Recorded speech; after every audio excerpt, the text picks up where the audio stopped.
এ দুঃখ সময়ে শুধু পতিপরায়ণ সতী-সাধ্বী স্ত্রী রহিমা হযরত আইয়ুব আলাইহিসসালামের সেবায় নিজেকে বিলিয়ে দিলেন। আত্মীয় স্বজন দেশবাসী সবাই তাকে পরিত্যাগ করলেও তিনি ধৈর্য ধরে স্বামীর সাথে থেকে গেলেন।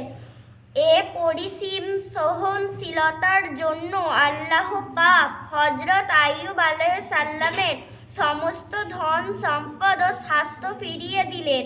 হযরত সুলাইমান আলাইহিসসালাম অগাধ ধন সম্পদ ও অপ্রতিবন্ধী সাম্রাজ্যের মালিক হওয়া সত্ত্বেও আল্লাহর দ্বীন ও তার তরিকা ত্যাগ করেননি। আরাম আয়েশ, ধন ঐশ্বর্য ও বিলাস ব্যসন কোনো কিছুই তাঁকে আল্লাহ পাকের আনুগত্যের বিপরীতে দাঁড় করাতে পারেনি।